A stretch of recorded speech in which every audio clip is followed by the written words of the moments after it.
This verse is a continuation of the previous verses where we spoke about the cycle of nature, where rain comes, from which crops created, and from crops food is generated, and from food humans eat, and that energy source produces further human beings known as reproduction. Now the Bhagavad Gita in this verse says, anybody who does not help in the motion of this particular wheel of nature, they are verily committing a sin. Now this wheel of nature can simply be called in English as social responsibility. Now every individual, they have a certain sense of social responsibility that they need to carry out regardless of the work that they do in their life. Here the Bhagavad Gita says that every individual must follow two universal laws upon which the principal universe was built upon. And that is, you have to transcend your ego, your passion and your desires and follow the heart of social responsibility. But we have just managed to do the opposite. We have transcended social responsibility and eliminated the art of the entire aspect where we need to work in order to set the motion of our social responsibility.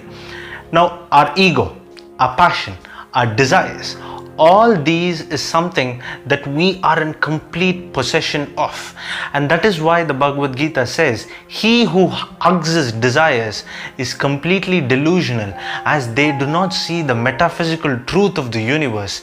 Yet their profit is so small because their happiness, their wealth and all their aspirations are short-lived. Because as I mentioned earlier in one of my videos, this entire universe is cyclical in nature. And if you take any cycle, in any math class if you sit through, you will understand that anything in cyclical does not have an end.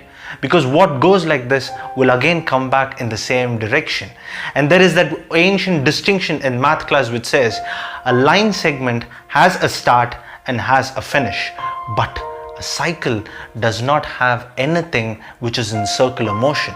That is why the Bhagavad Gita says, why do you want to achieve anything when something is circular?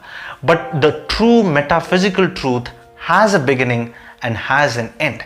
This is something that we have to realize, and the art for that is elimination of ego and performance of social responsibility. Now, by social responsibility, I'm not asking something like some corporate companies doing some philanthropy work just for the sake of some PR stuff, but here we talk about the true social responsibility.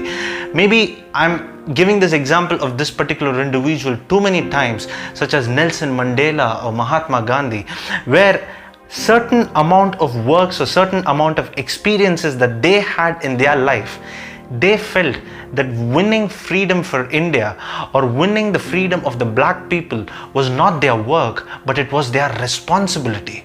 Now this act that they performed did not change their life or the country at that time, but it changed their nation for generations to come. In the case of Nelson Mandela, it changed one entire race for generations to come. Now that is the sort of social responsibility that the Bhagavad Gita asks us to follow. Maybe not to the heights of success that they had achieved, but something very, very small. Maybe a small president of a small apartment had denoted a huge change that benefited all the 100 or 150 houses in that complex. Now this too in many ways is a social responsibility, and that is something that we all need to perform as an individual, and that is what this verse from the Bhagavad Gita talks about, setting the wheel in motion by every individual. Because the Bhagavad Gita just requests every individual to have a cooperation with the divine, and the divine is the nature and the universe that we are living in.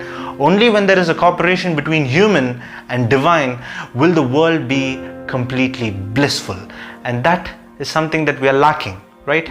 And that's something for each and every one of us to think and work towards a better future. And that's a wrap for this particular episode.